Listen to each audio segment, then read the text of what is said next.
اس کا سامنا دراز قامت اور وجیح شخصیت کے مالک اوزان سے ہوا تھا۔ وہ ایک سائڈ سے ہو کر نکل گیا۔ اوزان نے کنکھیوں سے سرخ گلابوں والا بوکے کو دیکھا تھا۔ وائٹ شرٹ پر بلیک ٹائی اور ہم رنگ پینٹ میں ملبوس وہ آفس کی یونیفارم میں فریش اور نکھرا نکھرا سا لگ رہا تھا۔ زمارہ ایک نگاہ اس پر ڈال کر مصروف ہو گئی، گویا اس کی آمد کوئی معنی نہ رکھتی تھی۔ تم رات گھر کیوں نہیں آئی؟ اوزان نے تمہید باندھ کر پوچھا۔ ہاسپٹل میں ایک ایمرجنسی کیس ہینڈل کرنے میں وقت لگ گیا تھا۔ اوزان نے اس کے سرد و سپاٹ تاثرات دیکھے۔ یہ کون تھا جو ابھی گیا؟ کیا میں نے تم سے کبھی پوچھا کہ تم جن لڑکیوں کے ساتھ گھومتے پھرتے ہو وہ کون ہے؟ وہ تب کر کہنے لگی تو اوزان کے چہرے پر بڑی پیاری مسکراہٹ ابھری تھی، جسے دباتے ہوئے اسے مزید تپانے کے خاطر بولا، میں تو روز نئی نئی لڑکیوں کے ساتھ گھلتا ملتا ہوں، تم کس کس کا حساب مانگوں گی؟ چھوڑو، رہنے دو، تھک جاؤں گی۔ جو چاہے کرو، میری بلا سے۔ اندر کا درد چھپاتے ہوئے بظاہر تلخی سے بولی، میں آفس جا رہا ہوں۔ میں نے تمہیں ایک بار بھی نہیں روکا۔ پتہ نہیں وہ کون سی بیویہ ہے جو میٹھی سی مسکان کے ساتھ شوہر کو رخصت کرتی ہے اور استقبال کرنے کے لیے دروازے پر کھڑی ہوتی ہے۔ اس نے حسرت سے آہ بھری تو زمانہ سر تاپا سلگ گئی۔ وہ گھڑی دیکھتے ہوئے اٹھا اور جاتے جاتے ٹیبل سے بوکے اٹھا کر بے رحمی سے ڈسٹ بن میں پھینک دیا اور ایبرو اٹھا کے اسے دیکھتے ہوئے گویا جتایا کہ ان پھولوں کی جگہ تمہارے پہلو میں نہیں، یہاں ہے۔ اس کی جسارت پر زمانہ کا منہ کھلا کا کھلا رہ گیا۔ اوزان پرواہ کیے بغیر کیبن سے نکل گیا۔ وہ اسٹائلش ونٹیج میں ملبوس نکھری نکھری سی داخلی دروازے سے باہر آئی تھی۔ وہ کندھے کا معائنہ کروانے ہاسپٹل جا رہی تھی۔ اس حادثے کو آج دوسرا ہفتہ ہونے کو تھا اور اب کچھ حد تک ریکور کر چکی تھی۔ Good morning madam. خوش شکل سے نوجوان نے مسکرا کر گاڑی کا دروازہ کھولا۔ اس نے حیرت سے آنکھوں پر لگا چشمہ ہٹایا۔ تم؟ میں آپ کا باڈی گارڈ، مسٹر کورائے نے مجھے اپوائنٹ کیا ہے۔ اس کی آنکھوں میں یکلخت ناگواری کا تاثر ابھرا تھا، پھر ایک لمبا سانس کھینچا اور کہا، تمہیں مرنے کا شوق ہے؟ جی؟ نوجوان الجھ گیا۔ نام کیا ہے تمہارا؟ مائیکل۔ جب نقصان کا تعین ہو جائے تو سب سے پہلے کس بات کو یقینی بنانا چاہیے؟ مائیکل۔ پیچھے کھڑا احتشام سب سن رہا تھا، ایک ہاتھ سے گاڑی کا دروازے کو تھام رکھا تھا۔ وہ جانے کو پرتوڑ رہا تھا مگر اس لڑکی کی باتوں نے اس کے قدم جکڑ لیے تھے کہ نقصان کم سے کم ہو۔ مائیکل نے سوچ کر جواب دیا، ایگزیکٹلی، یہ تو طے ہے کہ مجھے مرنا ہے، تم کیوں جان جوخم میں ڈال رہے ہو؟ کورائے کو بہت غصہ آیا تھا، اسے اپنی موت کا اتنا یقین کیوں تھا؟ میں آپ کو کچھ نہیں ہونے دوں گا، آپ فکر نہ کریں۔ نوجوان نے مسکرا کر یقین دلایا، یہی بات میں تم سے بھی کہوں گی۔ اس کا انداز بے حد عجیب تھا۔ نوجوان بری طرح الجھ گیا۔ وہ گاڑی میں بیٹھ چکی تو گھوم کر ڈرائیور کے برابر والی سیٹ سنبھال لی۔ کورائے بہت دیر تک اس کے جملوں میں الجھا، پھر سر جھٹک کر بیٹھ گیا۔ آغا صاحب کی طرف لے چلو، پھر آفس جانا۔ ڈرائیور نے مؤدبانہ سر ہلا کر گاڑی اسٹارٹ کی۔ وہ روٹین چیک اپ کر کے راہداری کی طرف بڑھا۔ عدم توجہی کے باعث سامنے آتے نفس سے بری طرح تصادم ہوا اور فون اس کے ہاتھ سے چھوٹ کر گر گیا، جو اس نے بروقت اٹھایا۔ آپ کا فون؟ فرات کی اٹھی نگاہیں جھکنا بھول گئی، لفظ لبوں پر دم توڑ گئے۔ کنول نین، دراز پلکوں کی اٹھی گرتی جھالریں، لمبی ناک، بھرے بھرے سے سرخ ہونٹ جنہیں سختی سے بھینچے اسے کچھ کہہ رہی تھی۔ وہ پہلی نظر میں ہی دل ہار بیٹھا۔ ہیلو؟ تاشفا اس کے کان کے پاس چیخی تھی، sorry, I am so sorry. Wash room کس طرف ہے؟ اس نے دانت پیستے ہوئے اپنا سوال دہرایا۔ وہ فرات نے ہونکوں کی طرح دائیں بائیں دیکھا۔ وہ بری طرح سے بوکھلاہٹ کا شکار تھا۔ دائیں طرف، جلدی سے خود کو کمپوز کرتے ہوئے کہا۔ تاشفا لبی لب میں اسے سلواتے سناتی اپنی شرٹ کو چٹکی میں تھامے اسی سمت چلتی جس کا دامن کافی سے تر ہو گیا تھا۔ وہ سیل فون ہاتھ میں پکڑے کشمکش میں مبتلا تھا، جائے یا رکے، مگر اسے زیادہ دیر انتظار نہیں کرنا پڑا۔ اگلے ہی پل وہ اسے آتی دکھائی دی اور بہت غصے سے اس کے ہاتھ سے اپنا موبائل چھین کر پھر کچھ کہنے کا موقع دیے بغیر آگے بڑھ گئی۔ فراز جو کب سے الفاظ ترتیب دے رہا تھا اپنا منہ لے کے رہ گیا۔ مام کہاں چلی گئی تھی آپ؟ یہ تمہاری شرٹ پر کیا ہو گیا؟ مسز کیول نے تحیر سے سوال کیا۔ کافی لینے گئی تھی وہیں گر گئی ہے بس ذرا سی، اس نے سر جھٹک کر دیکھتے ہوئے دونوں کو ایک جواب میں نپٹایا۔ چلو جیا بیٹا، دادا انتظار کر رہے ہوں گے، لیٹ ہو گیا تو غصہ کریں گے۔ اس نے بیگ اٹھاتے ہوئے کہا۔ تھوڑی دیر اور رک جاتے ماما، ابھی تو میں نے کیلی سے کوئی باتیں بھی نہیں کی۔ وہ استفسار کرنے لگی۔ جی آنٹی، کیلی اس کی تکلیف میں مسکین سی صورت بنائی۔ نہیں، ہمیں زیادہ دیر نہیں رک سکتے بیٹا، آئی پرامس ہم کل پھر آ جائیں گے۔ اس نے جیا کی طرف دیکھا جو کچھ کچھ راضی نظر آتی تھی۔ اوکے بائے، یہ اپنا خاص خیال رکھنا۔ اس نے کیلی کو پیار کرتے ہوئے مسز کیول کو ہاتھ ہلایا اور دونوں ہاسپٹل سے نکل گئی۔ کیلی جیا کی ہاسٹل فرینڈ تھی جس کی ایک دن بھی بہت پہلے ہی ہارٹ سرجری ہوئی تھی۔ وہ دونوں اس کی عیادت کے سلسلے میں آئی تھی۔ اس گھر میں وہ اس گھر میں کبھی نہیں آنا چاہتی تھی لیکن اسے مجبوراً آنا پڑا۔ کچھ چیزیں جو اس کی کل متاع تھی جن کا تعلق صرف تہران سے تھا، پرانی اسکیچ بک، ان کی ہنی مون کی البم، وہ پینٹنگ جس پر اس نے تہران کی آنکھیں بنائی تھی اور اس کی کچھ باقیات سمیٹ کر اس کے کمرے میں لاک کر دیا تھا۔ اسے کوئی نہیں کھولتا تھا، نہ ہی کسی کو ضرورت تھی۔ وہ جاتے جاتے اسٹڈی کے سامنے رک گئی، گرے بالوں کو نفاست سے سیٹ کیے، ویل ڈریسڈ، آنکھوں پر نظر کا چشمہ لگائے کمال حسن فائل کا مطالعہ کر رہے تھے۔ وقت کے ساتھ ان کی شخصیت میں بھی تبدیلی آ گئی تھی، کاش مزاج میں بھی آ جاتی۔ اس نے تلخی سے سوچا، وہ بھی اسے دیکھ چکے تھے۔ میرے روم کی چابی، اس نے مدعا بیان کیا۔ کمال حسن نے بغور سرتاپا جائزہ لیا اور چیئر پر گھومے۔ سنا تھا تم پر قاتلانہ حملہ ہوا ہے، تم تو اچھی بھلی نظر آ رہی ہو۔ قاتلانہ حملہ تھا اس لیے بچ گئی، قتل کی واردات ہوتی تو آپ کو بھی خبر مل چکی ہوتی۔ اس نے تندی سے خبر کہا، ٹیبل سے چابی اٹھائی۔ کچھ پتا چلا کون تھا؟ مجھے نہیں پتا، وہ جانے کے لیے مڑی۔ اس دغاباز کے ساتھیوں کے علاوہ کون ہو سکتا ہے؟ دغاباز کا لفظ آپ کے منہ سے اچھا نہیں لگتا، لفظ چباتے ہوئے جتایا۔ حد ادب، تم میرے سامنے کھڑی ہو، میں آپ سے اتنی سی بھی خوفزدہ نہیں ہوں۔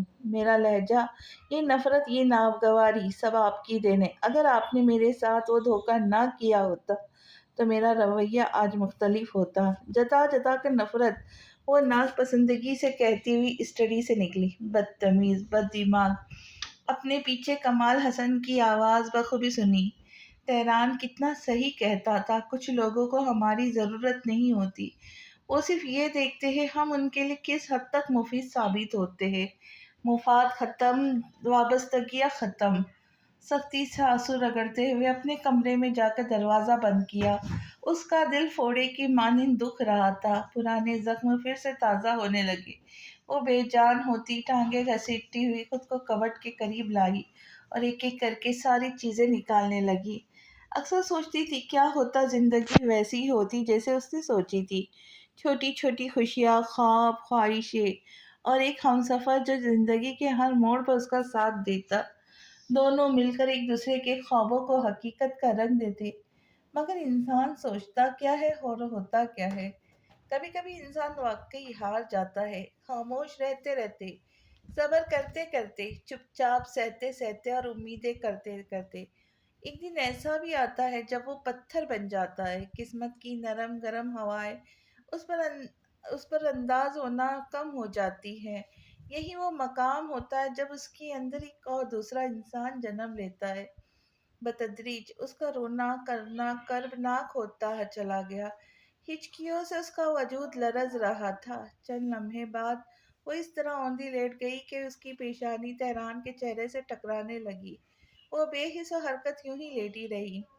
میں تمہاری گنہگار ہوں، میری وجہ سے تمہیں کتنی تکلیف اٹھانی پڑی ہوں گی نا، کیسی گزری ہوں گی جیل میں تمہاری راتیں، کس طرح آگ سے تمہارا وجود جھلس گیا ہوگا، کیسے جان نکل گئی ہوں گی، تمہیں اذیت پہنچی ہوگی۔ وہ اشکبار لہجے میں کہہ رہی تھی، اس کی انگلیاں تصویروں کو سہلا رہی تھی جیسے وہ اس کے سامنے بیٹھا ہو، اسے دلاسے دے گا اور اپنے سینے سے لگا کر اس کے سارے غم اپنے اندر جذب کر لے گا۔ مگر ایسا نہیں ہوا، ممکن ہی نہیں تھا۔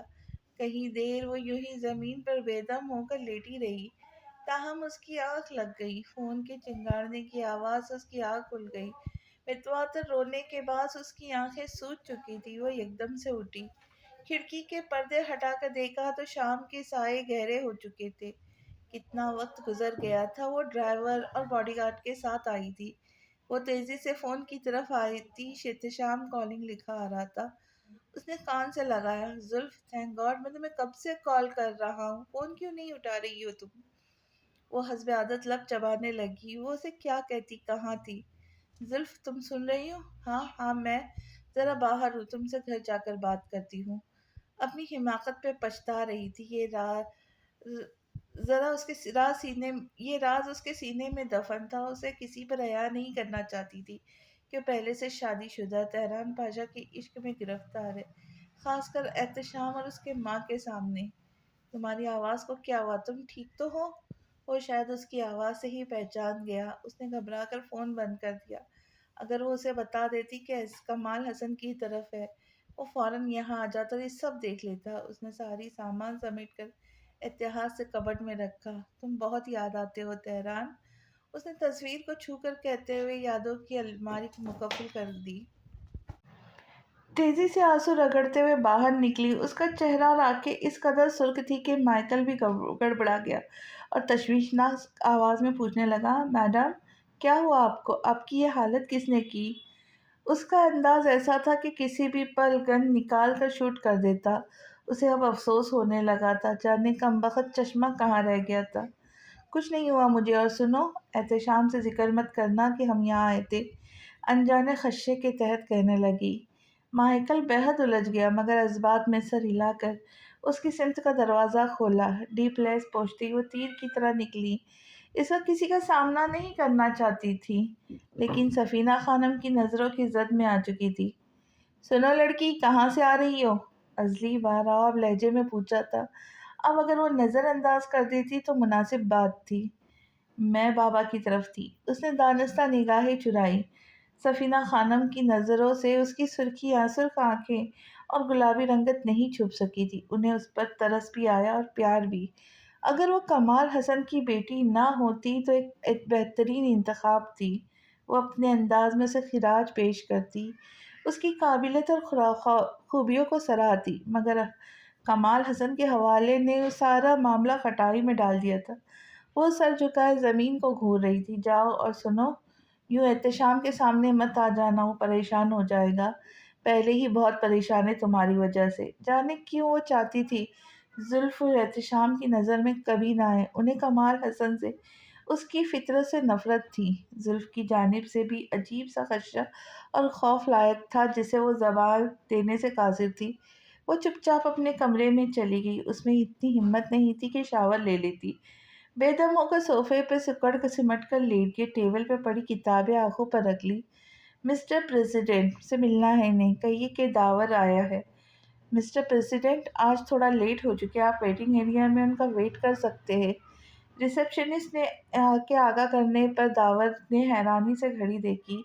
احتشام کمپنی سے لیٹ تھا، ایسا پہلی بار ہو رہا تھا۔ اتنے میں وہ بھی راہداری میں آتا ہی دکھائی دیا۔ اس کے گارڈز دروازے پہ رک گئے تھے۔ آؤ داور، بیٹھو۔ اس نے کوٹ اتار کر کرسی کی پشت پر ڈالا۔ کرسی پر براجمان ہوتے ہوئے اب وہ اس کی طرف متوجہ تھا۔ ٹو پیس میں ملبوس اس کے کثرتی فولادی بازو نمایاں ہو رہے تھے، جنہیں اب وہ کہنیوں تک موڑ رہا تھا۔ حملہ آور کے بقیہ ساتھی بھاگ گئے تھے۔ 2 پولیس کی گرفت میں ہیں، جن میں سے ایک کانٹریکٹ کلر ہے، اس کا ریکارڈ بہت طویل ہے، جبکہ دوسرا اس کا ساتھی ہے اور اسٹریٹ کرائم میں ملوث ہے۔ دوسرا شخص عام سا مجرم ہے، یعنی چھوٹی موٹی چوری یا ڈکیتی کے وارداتوں ملوث ہے۔ اس نے زلف پر حملے کے کیس کی پروفائل احتشام کے سامنے رکھی۔ ایک بہت عجیب بات ہے، اس شارپ شوٹر نے آپ کی وائف پر گولی نہیں چلائی تھی، وہ کوئی اور تھا۔ اس نے الجھی ہوئی نگاہیں فائل سے ہٹا کر داور پہ ٹکائی۔ جس بھی کسی کو اس شوٹر نے قتل کیا، ان سب کو رائٹ ہینڈ سے گولی لگی ہے، جبکہ آپ کی وائف پر گولی چلانے والا لیفٹی ہے۔ تم نے مجھے مزید ٹینشن میں ڈال دیا۔ کون لوگ ہیں یہ؟ کب سے میرے پیچھے پڑے ہیں؟ کیا چاہتے انہیں؟ اس نے فائل ٹیبل پر پٹک کر جیبوں میں ہاتھ ڈالے۔ شارپ شوٹر نے اعتراف کیا ہے کہ کسی فون پر اسے آرڈر دیے تھے کہ اس کا مقصد صرف ڈرانا تھا، مارنا نہیں، جبکہ میڈیکل رپورٹ سے بات ثابت بھی ہو چکی ہے۔ گولی شارپ شوٹر کی جانب سے نہیں چلائی گئی، وہاں کوئی اور بھی تھا، کیونکہ بہت سارے لوگ مل کر پیلس پر حملہ آور ہوئے تھے، اس لیے ان میں اصل شخص کو ڈھونڈنا بہت مشکل ہے۔ اس نے بغور داور کو سنا تھا۔ اس سے پہلے وہ کوئی رائے قائم کرتا، مائیکل کی کال موصول ہونے لگی۔ اس نے فوراً بیشتر کال اٹھائی۔ وہ ہدایت دے چکا تھا کہ زلف کے حل نامے کے اپڈیٹ اسے ملنے چاہیے۔ میڈم کافی وقت اندر گئی ہیں مگر ابھی تک واپس نہیں آئی۔ میں نے انہیں روتے ہوئے اسٹڈی سے نکلتے دیکھا تھا۔ کیا کروں سر، اندر جا کر چیک کروں؟ کہاں ہو اس وقت تم لوگ؟ کسی کمال حسن کے یہاں۔ مائیکل نے پیلس کے باہر لگی تختی دیکھی۔ اچھا ٹھیک ہے، تم وہی رکو، میں خود زلف کو فون کر کے پوچھتا ہوں۔ اس نے فون کاٹ کر زلف سے رابطہ کیا۔ کال جا رہی تھی لیکن وہ اٹینڈ نہیں کر رہی تھی۔ اس کی پریشانی تشویش میں بدلتی جا رہی تھی کہ فون ریسیو کر لیا گیا۔ اس نے چھوٹتے ہی کہا، زلف تھینک گاڈ میں تمہیں کب سے فون کر رہا ہوں، کال ریسیو کیوں نہیں کر رہی میری؟ پریشانی اس کی آواز سے جھلک رہی تھی۔ زلف تم سن رہی ہو؟ ہاں ہاں میں باہر ہوں، تم سے گھر جا کر بات کرتی ہوں۔ اس کی بھاری آواز غیر متوازن ہو رہی تھی۔ وہ بات گول مول کر گئی۔ اس کی پریشانی مزید بڑھ گئی۔ تمہاری آواز کو کیا ہوا؟ تم ٹھیک ہو؟ وہ ایک دم اپنی نشست چھوڑ کر کھڑا ہو گیا۔ داور بھی اس کی تکلیف میں اٹھا۔ اس کے چہرے پر بھی سنجیدگی، پریشانی ڈر رہی تھی۔ ڈیم اٹ، رابطہ منقطع ہو چکا۔ کیا ہوا، کوئی مسئلہ؟ رکو میں مائیکل سے پوچھتا ہوں۔ اس نے ہاتھ اٹھا کر داور سے کہا۔ پھر مائیکل نے جو بات اس سے کہی، صحیح معنوں میں اس کے ہاتھوں کے طوطے اڑ گئے۔ میڈم کی حالت بہت بری تھی۔ جب وہ اندر گئی تھی تب وہ بالکل ٹھیک تھی۔ باہر آئی تو ان کی آنکھیں سجی ہوئی تھی۔ میں نے پوچھا تو کہنے لگی کچھ نہیں کہا، کچھ نہیں ہوا اور آپ کے سامنے ذکر کرنے سے بھی منع کر دیا۔ مائیکل ایک سائٹ پر ہو کر اسے سب بتا رہا تھا۔ ٹھیک ہے مائیکل، تم اسے لے کر سیدھا پیلس جاؤ، سنو دھیان سے جانا۔ اس نے ہدایت دے کر فون بند کر دیا۔ کبھی کبھی اسے زلف کی شخصیت پر اصرار لگنے لگتی۔ اس کی آنکھیں صاف کہتی کہ وہ کچھ چھپا رہی ہے، مگر کیا؟ اب اس سے چھپانے کا کیا مقصد؟ وہ کمال حسن سے ملی ہے، یہ کیا معاملہ ہے؟ اس کا ذہن بری طرح الجھ گیا۔ سارا دن وہ اس کی وجہ سے ڈسٹرب رہا، حالانکہ ایسا پہلی بار ہوا تھا۔ اس کے ذہن پر وہ حاوی ہو چکی تھی۔ He is more myself than I am. Whatever our souls are made of his and mine are the same. وہ بہت دیر تک ان لفظوں کی گہرائی ناپتا رہا۔ نظر کتاب سے پھسلتی ہوئی اس پیری پیکر کے نازک وجود پر ٹھہر گئی۔ اس نے سر جھٹک کر کتاب بند کر کے بک شیلف میں رکھی۔ اس کا ہاتھ اٹھا کر پیروں میں رکھا کمفرٹر اڑا دیا۔ آج سے پہلے اس نے ایسا کبھی نہیں کیا تھا۔ یہ رویہ اس ایکسیڈنٹ کے بعد سے روا تھا۔ یہ ندامت تھی یا کچھ اور، اس احساس کو نام نہیں دے سکا، جس کے بعد وہ احتشام کو اپنی اپنی سی لگنے لگی تھی۔ وہ اس کی پرواہ کرنے لگا تھا۔ اس کے عجب عجب شوق اس کی ذات میں دلچسپی کا سبب بننے لگے تھے۔ اس نے ریسٹ واچ اتاری، معمول کی جگہ پر رکھی، شرٹ اتار کر کوٹ ٹری پر سلیقے سے ہینگ کر دی۔ وہ بلا کا لطافت اور نفاست طبیعہ تھا۔ ایک سے دوسری بات چیز استعمال کرنا اس کی شخصیت کے خلاف تھا۔ میرے لیے کافی لاؤ شالی، کریڈل پر حکم صادر کر کے وہ شاور لینے چلا گیا۔ واپس آیا تو شالی کافی کا مگ تھامے منتظر تھی۔ زلف نے کچھ کھایا؟ سرسری سا پوچھا۔ مس نوروز نے کھانا کھانے سے منع کر دیا تھا، صرف سر درد کی ٹیبلٹ منگوائی تھی۔ اور تم نے لا دی؟ یہ جانتے ہوئے بھی وہ آج کل کس اسٹیٹ سے گزر رہی ہے؟ اس نے کرخت نظروں سے گھورا۔ شالی مجرم کی طرح سر جھکا گئی۔ اس نے ہاتھ کے اشارے سے اسے چلتا کیا۔ گیلا ٹاول اسٹینڈ پر ڈال کر کافی کا مگ اٹھا کر بالکنی میں آ رکا۔ پیلس کا یہ کمرہ چونکہ بہت اونچے اور آخری مقام پر تھا، اس لیے یہاں سے پہاڑوں کا کاٹ کر بنائی گئی سڑکیں، راستے، جنگلات، حتیٰ کہ پہاڑوں کے دلکش منظر بھی دیکھنے میں آتے تھے۔ ابھی اکا دکا گاڑیاں چیٹیوں کی مانند رینگتی ہوئی نظر آ رہی تھی۔ اس نے آخری گھونٹ پی کر مگ رکھا۔ میلز چیک کرنے کے بعد لیپ ٹاپ کی اسکرین فولڈ کر دی۔ نیند سے بوجھل آنکھیں رگڑتے ہوئے سونے کی غرض سے لیٹ گیا۔ زیادہ دیر نہیں گزری تھی، کچھ لوگ اسے تابوت میں بند کر رہے تھے۔ اس کا جسم سر سے پاؤں تک رسیوں میں جکڑا ہوا تھا۔ وہ سب محسوس کر رہا تھا، تاہم بول نہیں پا رہا تھا۔ رات کے کسی پہر زلف کی اچانک آنکھ کھل گئی۔ وہ نیند میں کچھ بڑبڑا رہا تھا۔ پہلے پہل وہ ڈر گئی، پھر تیزی سے کمفرٹر ہٹاتے ہوئے اٹھی۔ وہ مسلسل کچھ کہہ رہا تھا۔ چہرے پہ تکلیف دہ تاثرات دیکھ کر اس نے ہچکچاتے ہوئے اس کا کندھا ہلایا۔ وہ مسلسل کچھ کہہ رہا تھا۔ اس کے چہرے پہ تکلیف دہ تاثرات دیکھ کر اس نے ہچکچاتے ہوئے اس کا کندھا ہلایا۔ احتشام، احتشام اٹھو! اس کے چھوتے ہی جیسے اس میں سانس لوٹ آئی، وہ بدحواس ہو کر اٹھ بیٹھا۔ زلف سہم سی گئی اس کی غیر ہوتی حالت دیکھ کر۔ تشویش سے لیمپ آن کیا تھا۔ Are you okay? وہ گہری گہری سانسیں بھر رہا تھا۔ اس کا پورا جسم کپ کپا رہا تھا۔ وہ بغور اسے ہی دیکھے جا رہی تھی۔ اسے سانس آ رہا تھا، دھڑکنیں بھی معمول پر تھیں۔ تاہم وہ ابھی بھی اسی کیفیت کے زیر اثر تھا۔ یہاں آؤ، کھلی فضا میں سانس لو۔ اس کی حالت میں فرق نہیں آیا تو اس کا بازو تھام کر بالکنی میں لے آئی۔ یہ موت کا خوف تھا۔ زندہ زمین میں گاڑے جانے کا خوف۔ یہ موت کا خوف تھا، زندہ زمین میں گاڑے جانے کا خوف تھا۔ اسے لگا وہ سانس نہیں لے پا رہا۔ کپ کپاتے ہاتھوں کو اس نے مضبوطی سے باہم پیوست کر لیا۔ پانی پیو؟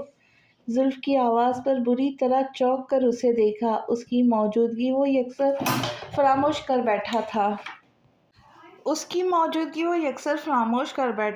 کی کمزوری آشکار ہو چکی تھی۔ وہ بہت نادام اور خجل ہوا تھا۔ اس نے پانی کی چند گھونٹ پی کر خشک گلا کر ترک کیا اور گلاس اسے واپس تھمایا۔ کیسے محسوس کر رہے ہو؟ میں ڈاکٹر کو بلاؤں؟ وہ کرسی کھینچ کر پاس بیٹھ گئی۔ احتشام نے نیند سے بوجھل آنکھیں اٹھا کر چاند کی مدھم روشنی میں اس کا بے داغ چہرہ دیکھا۔ میں ٹھیک ہوں، ڈاکٹر کو بلانے کی ضرورت نہیں، یہ مرض لا علاج ہے، تم سو جاؤ۔ وہ اسے دیکھنے لگا۔ کوئی بھی مرض لا علاج نہیں ہوتا احتشام۔ اب وہ اسے کرب زدہ حالت میں چھوڑ کر سو جاتی، اتنی بے رحم نہیں تھی۔ مجھے اونیر فوبیا ہے۔ اس قسم کے خواب دکھائی دیتے ہیں جہاں میں تکلیف میں ہوں، مر رہا ہوں۔ سخت خوف محسوس ہوتا ہے مجھے۔ اس وقت یہ خواب اتنے حقیقی محسوس ہوتے کہ میں خود پر قابو نہیں کر پاتا۔ میرے ہاتھ پاؤں سلب ہو جاتے ہیں۔ میں خود کو مردہ تصور کرنے لگتا ہوں جب تک کہ کوئی مجھے ہوش نہ دلائے۔ میں خود اس کیفیت سے نہیں نکل سکتا، اس لیے میں زیادہ تر کام میں مصروف رہتا ہوں۔ بہت کم سوتا ہوں، مگر جب بھی سونے کی کوشش کرتا ہوں یہ مسئلہ ہو جاتا ہے۔ میں تنگ آ گیا ہوں۔ لہجے میں بیزاری ہی بیزاری تھی۔ نیند میں خلل پڑ چکا تھا، اعصاب کشیدہ ہو رہے تھے۔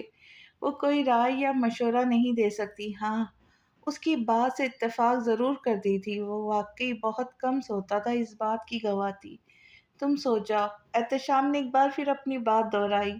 وہ بالوں کو مٹھیوں میں جکڑے ہوئے تھا۔ اسے اب احساس ہوا کہ وہ شرٹ کے بغیر ہے۔ باہر بہت ٹھنڈ تھی۔ یہ احساس شاید احتشام کو بھی نہ ہو سکا۔ زلف خاموشی سے اٹھی۔ اسے پہن لو، باہر بہت سردی ہے۔ شرٹ اس کی طرف بڑھا کر بولی۔ اس نے خاموشی سے تھام کر ٹیبل پہ رکھ دی۔ موسم کی سرد اور گرم اس پر کم ہی اثر انداز ہوتی تھی۔ یہ تو اندر کا موسم تھا جو ہمیشہ اسے بے دم کر دیتا تھا۔ آج اس لڑکی کے سامنے مردانہ انا مجروح ہوئی تھی، جو کہ کسی طور پر قابل قبول بات نہیں تھی۔ اتفاق سے آج پھر فرات کا سامنا اس سے ہو گیا تھا، جس چہرے نے اسے ایک رات اور ایک دن سے بے چین کیے رکھا۔ وہ منموہنی صورت والی لڑکی مسز کیول کے ساتھ مسکرا مسکرا کر خوش گپیوں میں مصروف تھی۔ اس کا دل زوروں سے دھڑکنے لگا۔ دل پہلی بار کسی کو دیکھ کر بے قابو ہو کر اس کے اختیار سے نکلتا چلا جا رہا تھا۔ وہ رک نہیں رہا تھا۔ یہ احساس بہت انوکھا اور خوشگوار تھا۔ کیسی ہو Kelly? I am good. Meet my friend Jiya. اس کی آمد پر وہ لوگ خاموش ہو گئے۔ تاشفا اسے دیکھ کر حیران ہوئی تھی، مگر ظاہر نہیں کیا تھا۔ ہائے جیا! اس نے دوستانہ انداز میں مٹھی اس کی جانب بڑھائی۔ جیا نے فوراً سے بیشتر اس کی مٹھی سے مٹھی ٹکرائی۔ ڈاکٹر فرات میرے بہت اچھے فرینڈ بن گئے جیا۔ کیلی نے فخریہ انداز میں بتایا۔ مجھے تو ماما کسی سے دوستی کرنے نہیں دیتی سوائے تمہارے۔ تم میری واحد دوست ہو۔ جیا نے ایک ناراض نگاہ تاشفا پر ڈالی تھی۔ فرات پر کسی نے بم پھوڑا۔ وہ دونوں رشتے میں ماں بیٹی ہے، یعنی وہ لڑکی شادی شدہ تھی۔ اسے تو لگا تھا وہ دونوں بہنیں ہوں گی۔ اسے بہت بڑا دھچکا لگا تھا، دل جیسے کسی نے بند مٹی میں لے کر مسل ڈالا ہو۔ اس نے روٹین کے مطابق چند ہدایت دی اور وہاں سے ہٹ گیا۔ دل عجیب صدمے سے دوچار ہو رہا تھا۔ ابھی تو اس نے پوری طرح سے اس کیفیت کو جیا بھی نہیں تھا کہ یہ سب کیا ہو رہا ہے میرے ساتھ۔ کیا وہ ایک ہی لڑکی تھی دنیا میں؟ وہ میرے لیے کوئی معنی نہیں رکھتی۔ فرات مرزا کے پیچھے ایک سے ایک لڑکیوں کی لائن لگی ہوئی ہے۔ تمہاری حیثیت کیا ہے؟ کوئی معنی نہیں رکھتی تم۔ وہ خیالوں کو مسترد کرتے ہوئے پھر سے ہاسپٹل میں مصروف ہو گیا۔ آج سنڈے تھا، آف ڈے تھا۔ وہ سیاہ ٹریک سوٹ پہ ملبوس تھا، پیشانی پر گرتے سیاہ بے ترتیب بال اسے مزید خوبرو بنا رہے تھے۔ اس کا سانس قدرے پھولا تھا، چہرے پہ ہلکی ہلکی نمی اس کی وجاہت کو بڑھا رہی تھی۔ شیو ہلکی بڑھی ہوئی تھی۔ وہ اس حلیے میں بہت ینگ لگ رہا تھا۔ گھوڑے کی پشت کو محبت سے سہلاتے ہوئے اس نے لگامیں ملازم کے ہاتھ میں دے دی۔ ہاتھوں میں گلوز کھینچ رہا تھا جب کسی کی نگاہوں کی تپش محسوس کر کے اس نے نگاہ اٹھائی۔ زلف نے ہڑبڑا کر کافی کا مگ لبوں سے لگا لیا۔ اس کے لب مسکرانے کے انداز میں پھیلے۔ Good morning.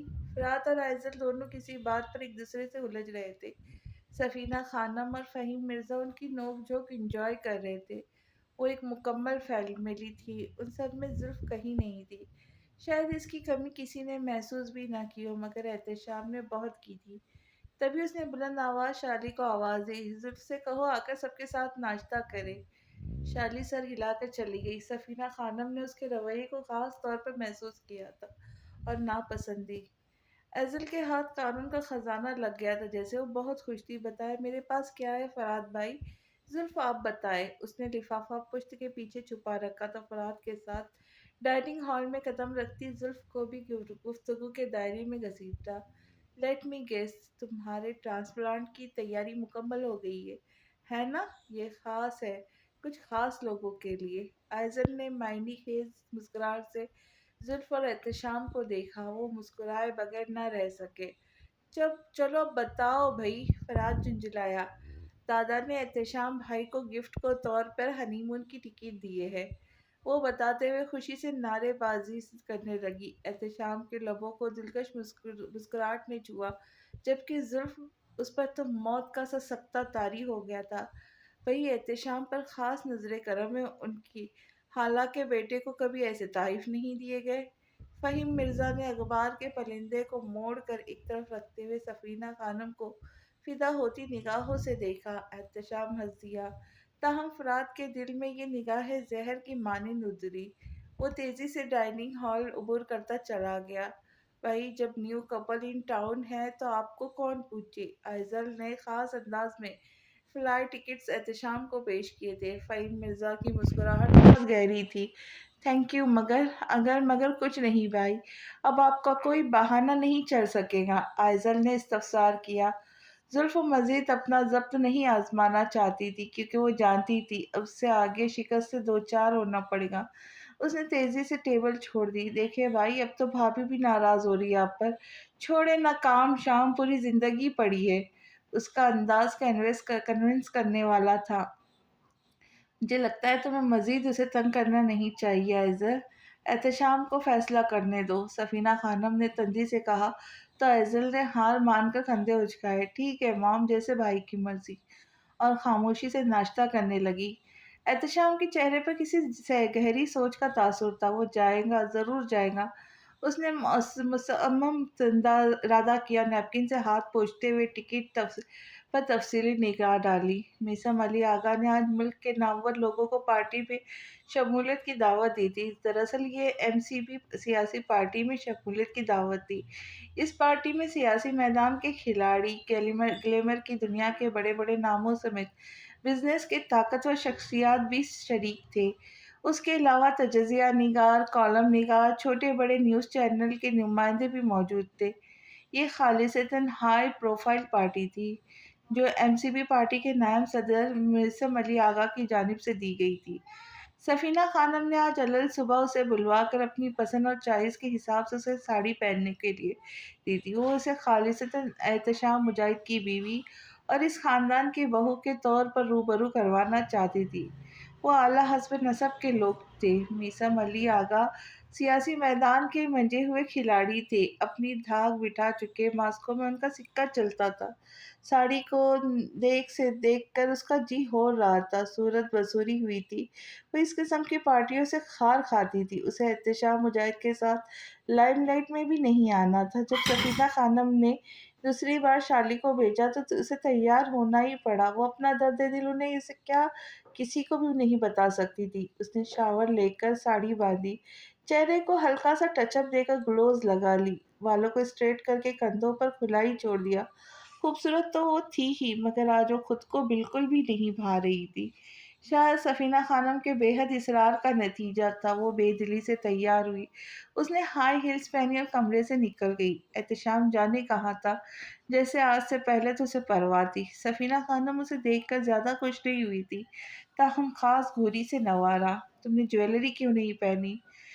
پھر خود ہی کمرے میں گئی اور ایک نفیس سا ڈائمنڈ سیٹ اسے تھماتے ہوئے حکم دیا، جاؤ اسے پہن کر آؤ۔ کیا بار بار اپنے کمرے میں جائے، اس نے سوچا اور آئزل کے کمرے میں چلی گئی۔ بلا شبہ ڈائمنڈ سیٹ بے حد خوبصورت تھا۔ دل ہی دل میں ان کی پسند کی داد دی۔ اس کی خوبصورتی کو چار چاند لگا دیے۔ تجھ سے تو نظر ہی نہیں ہٹ رہی، جو بھی دیکھے گا دیوانہ ہو جائے گا۔ واپس آئی تو سفینہ خانم ریانہ سعیدی کا نازک ہاتھ تھامے نہایت بشاشت سے کہہ رہی تھی، بلو رنگ کی بے حد بولڈ میکسی میں ملبوس اسٹائل بالوں کو ایک کندھے پر ڈالے ہمیشہ کی طرح خوشیاں بکھیرتی پرفیکٹ نظر آ رہی تھی۔ اس ایسے ہی اپنی بہو کو کیوں نہیں بنا لیتی، یہ سوچ کئی بار اس کے دماغ میں آئی تھی۔ ہر بار کی طرح لعنت بھیجتے ہوئے آگے بڑھی، احتشام کہاں ہے؟ مجھے نہیں معلوم۔ اسے خوف تو ہونے لگی۔ ہائے زلف، اچھی لگ رہی ہو۔ عجیب مغرورانہ انداز تھا، جیسے وہ کہنا چاہ رہی ہو، اچھی تو لگ رہی مگر مجھ سے کم۔ سفینہ خانم اس کے جواب پر سر تپا سلگ گئی۔ پتہ نہیں اس نے تمہیں اتنی چھوٹ کیوں دے رکھی ہے؟ کیا مطلب ہے آپ کا؟ وہ ایک دم آؤٹ ہوئی۔ کچھ نہیں، چلو۔ انہوں نے ناک سے مکھی اڑائی۔ نہیں، ایک منٹ، میں کوئی کھلونا یا کٹ پتلی ہی نہیں جسے آپ جیسا چاہے اپنے حساب سے چلائیں گی، نہ ہی آپ کے بیٹے کے لیے اس کے دل بہلانے کا سامان ہوں، سمجھی آپ؟ اس نے طیش میں آ کر کہا۔ ہال میں داخل ہوتے احتشام نے بخوبی اسے دیکھا اور سنا تھا۔ سفینہ خانم کا یہ باغی انداز اور اکڑ دیکھ کر دماغ انہوں نے اگلے لمحے اس کی کلائی دم ان کا سفینہ خانم کا یہ باغی انداز اکڑ دیکھ کر دماغ گھما۔ انہوں نے اگلے لمحے اس کی کلائی دبوچ لی۔ کیا بکواس کی تم نے؟ لمبے ناخن اس کی ناخن جلد کو چیرتے ہوئے گوشت میں گڑ گئے تھے۔ کیا کر رہی مجھے آپ؟ چھوڑے، مجھے درد ہو رہا ہے۔ وہ تڑپی، آنکھوں سے آنسو جاری ہونے لگے۔ آئندہ مجھ سے حد میں رہ کے بات کرنا، ورنہ احتشام سے کہہ کر چلتا کروں گی تمہیں یہاں سے۔ مجھے بھی اس پتھر کے ساتھ سر پھوڑنے کا کوئی دلچسپی نہیں۔ آپ اپنے فرما بردار بیٹے سے کہیں مجھے ابھی اسی وقت ڈائیورس دے دے۔ ریانہ سعیدی تو کیا، سفینہ خانم بھی اپنی جگہ دنگ رہ گئی۔ خود احتشام بھی۔ زلف کو ریانہ سعیدی کے سامنے شرمندگی محسوس ہو رہی تھی۔ اس کی عزت نفس مجروح ہوئی تھی۔ ایک بار پھر سے بے مائگی کے احساس نے اس کے وجود پر قبضہ جما لیا۔ بکواس بند کرو اور چلو۔ لمحے بھر کے لیے وہ خود بھی حیران رہ گئی، پھر جھٹکا دے کر اس کا بازو چھوڑا، ریانہ سعیدی کے ساتھ ہال عبور کر گئی۔ احتشام ان کے قدم اٹھانے سے پہلے پلر کے آؤٹ میں ہو گیا۔ زلف نے لبوں پر ہاتھ جماتے ہوئے سسکیوں کا گلا گھونٹا تھا۔ مس نوروز، آپ کا بازو سے خون نکل رہا ہے۔ شالی اسے بڑی ہمدردی اور دکھ سے دیکھ رہی تھی۔ شالی کے ہاتھ سے ٹیشو لے کے اس نے بازو پر رکھ لیا۔ مس نوروز، سفینہ خانم نے آپ کو بلایا ہے، ڈرائیور نے مؤدبانہ عرض کیا۔ اس نے اس بات میں سر ہلا کے آنسو رگڑے اور ٹیشو ٹیبل پر پھینک کر چلے گئی۔ چونکہ وہ بے بس و لاچار تھی، احتشام ٹھنڈی سانس بھر کے رہ گیا۔ اسے کبھی بھی اپنی ماں بہت ظالم عورت لگنے لگتی، کیونکہ وہ ایک نامناسب بات تھی اس سے کہنا، مگر زلف کے ساتھ بے حسی سے پیش آتی تھی ان کا یہ رویہ بہت غلط تھا۔ اسے حقیر سمجھتی تھی، نفرت کرتی تھی، تو پھر اپنے بیٹے کے لیے پسند ہی کیوں کیا؟ وہ تو کہتی تھی اس کی بیوی لاکھوں میں ایک ہوں گی، مگر لاکھوں میں ایک لڑکی کے ساتھ ان کا رویہ بہت نازیبا تھا۔ سوچتے ہوئے آگے بڑھا، اس نے سرخ دھبوں والا ٹیشو پیپر اٹھا لیا۔ ذہانت سے مرموز چمکدار آنکھیں، نیوی بلو تھری پیس میں ملبوس، مردانہ وجاہت کا شاہکار۔ کتنی شاندار پرسنالٹی تھی اس کی، کیسی پر اثر اور مضبوط شخصیت کا مالک تھا۔ دولت، شہرت، ذہانت، طاقت، شعور، حسن سے مالا مال، کتنی ہی حسد اور رشک سے بھری نگاہیں اس کی طرف اٹھی تھی۔ وہ کسی ایک پر بھی نہ گیا، سیدھا ہی اسی جانب آیا جہاں دنیا بھر کی دنیا بھر کے طنز و خو لوگ کھڑے تھے، یعنی صحافی اور نیوز چینل کے نمائندے۔ Good evening ladies and gentlemen, اس کی بھاری پرتاثر آواز پھولوں سے سجے ڈائس پر لگے مائک میں گونج رہی تھی۔ کیمروں کے فلیش اس پر چمکنے لگے۔ صحافی، رپورٹر، فوٹوگرافر، نیوز چینل کے نمائندے اور اینکر تیزی سے اس کے سمت اکٹھا ہوئے۔ آپ نیوز چینل کو وقت کیوں نہیں دیتے، خاص کر میرے شو کو؟ آپ کو بہت بار مدعو کیا گیا۔ ایک چینل کے نمائندہ نے اس پر گویا بھڑاس نکالی۔ اگر میں صرف آپ کو اور آپ مجھے سارا وقت دینے لگی تو شاید ہم دونوں ہی بھوکے مر جائیں۔ سب کا کہا بے ساختہ تھا۔ آپ کو نیوز چینل پر کم ہی دیکھا جاتا ہے، کیا وجہ ہے؟ میں ہیڈ لائنز میں آنا زیادہ پسند نہیں کرتا ہوں۔ ہجوم میں دبے دبے کہے بلند ہوئے۔ آپ نے شادی پر نہیں بلایا؟ کسی کا درد دل زباں پہ آیا تھا۔ میں پبلک لائف کی بجائے پرائیویٹ لائف کو ترجیح دیتا ہوں، اس نے ہجوم پر نظر ڈالتے ہوئے کہا۔ سیاست کے میدان میں تو لیڈرز پبلک لائف گزارتے ہیں، میں سیاسی لیڈر نہیں ہوں۔ اس نے فوراً تردد کی، مگر سیاست آپ کے خاندانی ورثے میں ملی ہے، اس بارے میں کیا خیال ہے؟ بلا شبہ، مگر میرا فی الحال کوئی موڈ نہیں۔ تو آپ کا موڈ کس طرف ہے؟ ایک دوسری صحافی نے پوچھا۔ آپ بالی ووڈ میں کیوں نہیں آ جاتے؟ ویسے بھی آپ کی پرسنالٹی بریڈ پیٹ کو مات دیتی ہے، کسی منچلے نے مشورہ دیا۔ ہجوم میں کہے بلند ہونے لگے، مگر وہ سنجیدہ تھا۔ تو ہم یہ سمجھے آپ سیاست کی بجائے بزنس کو ترجیح دیتے ہیں؟ ایک صحافی نے دوسرا سوال اٹھایا۔ بالکل، وہ مسکرا کر بولا۔ این سی پی پارٹی کے نائب صدر کے عہدے پر کون ہوگا، بیٹا یا پوتا؟ میسا علی آغا خان بذات خود، وہ اطمینان سے بولا۔ پھر بھی اگر کوئی ہوتا تو وہ کون ہوگا ان کے بعد؟ بات کی بات بعد میں دیکھی جائیں گی۔ صحافی کے استفسار پر اس نے پرسکون لہجے میں کہا، اور ladies and gentleman, thank you. ہاتھ اٹھا کر بہت سی آوازوں کو دباتا دوسری طرف چلا گیا۔ اب میسا علی آغا ان کے سوالوں کے جواب دے رہے تھے۔ پارٹی اپنے عروج پر تھی، وہ ان سے منتشر ہو گیا۔ اس کے نگاہیں جسے ڈھونڈ رہی تھی، وہ اسے کونے میں تنہا ملی۔ اول دن کی طرح آج بھی اس سے صدیوں کے فاصلے پر تھی۔ پری چہرہ، سرخ آنکھیں، گلابی ناک، گلاب کی پنکھڑیوں جیسے ہونٹ، وہ سراپائی حسن تھی، سوگوار حسن۔ ساڑی میں اس کا دبلا پتلا سراپا نمایاں ہو رہا تھا۔ آس پاس کئی حسرت بھری نگاہیں مچلتی نگاہوں سے بے خبر تھی۔ احتشام نے بڑی گہری نگاہوں سے اس کا جائزہ لیا۔ اسے دیکھتے سمے اس کے لب مسکرا رہے تھے۔ اس مسکراہٹ میں حیرانی اور انسیت شامل تھی۔ ایک انوکھا میٹھا میٹھا سا احساس تھا۔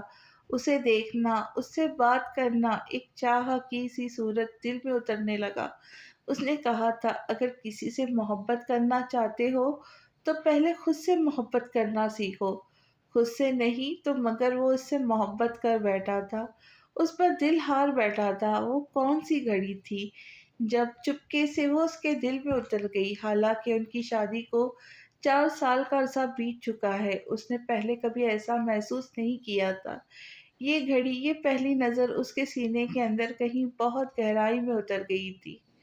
وہ ایک خاص تاثیر، احساس اور خوشی پانا چاہتا تھا جو اسے مل چکی تھی۔ اس کی تلاش ختم ہوئی تھی، جانے کیسے کیسے رنگ اتر رہے تھے اس کے اندر۔ پہلے اس کی توجہ کا منتظر تھا، اب طلبگار تھا۔